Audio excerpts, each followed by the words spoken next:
So Joseph went up from the town of Nazareth in Galilee to Judea, to Bethlehem, the town of David, because he belonged to the house and line of David. He went there to register with Mary, who was pledged to be married to him and was expecting a child. While they were there, the time came for the baby to be born, and she gave birth to her firstborn, a son. She wrapped him in cloths and placed him in a manger, because there was no guest room available for him. So as we move into this season of Advent, it's a time of hope and expectation. The passage tells us of Joseph and Mary having to travel from Nazareth to Bethlehem. This was because a census was to take place. I think the distance was around about 90 miles, but that's a Google search, so it may not be right. And it may have taken 4 or 5 days to travel.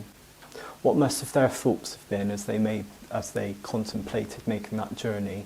Were there going to be thieves and robbers on the road?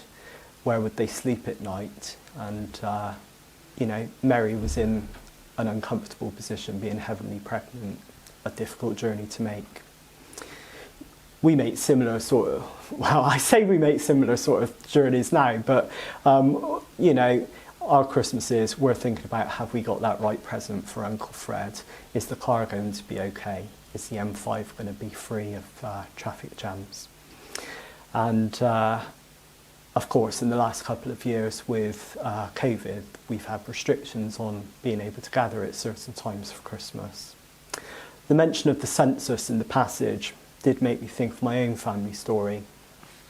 This is a census return for 1871. And my family story, my 4 times great-grandfather was born in Thornbury, so not very far away from Bristol, in about 1796. Sometime before 1830, he'd made his way to Bristol. How did he get here? I don't know. It was pre-railway. And Bristol of the 1830s, population of about 59,000. And what was the city like in that decade? It was a time when the zoo opened and Clifton became part of Bristol. And also in that decade, there was legislation or further legislation brought forward to finally end slavery throughout the British Empire. A trade that had been part of Bristol and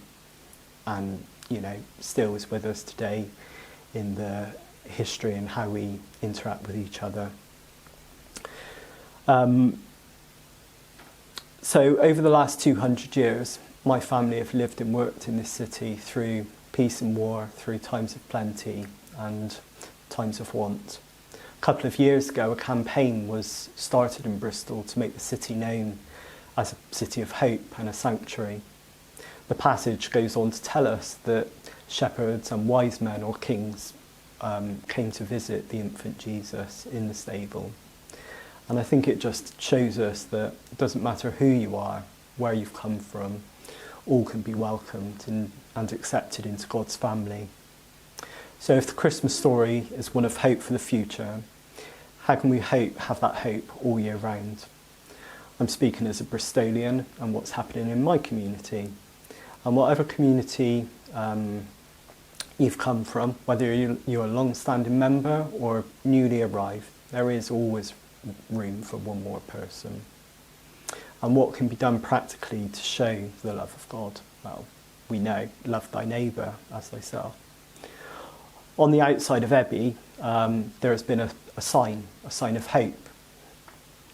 And a couple of months ago, a vision or a picture was shared of trees outside of the building with water pouring out.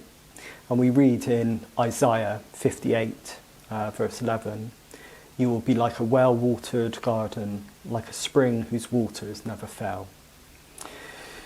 Where the church building stands, where we are today, about 100 years ago or so, there was a wood. And, the trees had to be felled to make way for the houses. But what came out of the wood being felled to make way for the houses was a community. The houses were built up, people moved in. The church was built, and it's been part of this community, for getting on for 100 years. And, Yeah, so as we move into Advent and the expectations we have of hope, we know that the doors of this building are open for anybody that wishes to come in. And I just pray that if you're on a journey to find God, I hope you find it this Advent.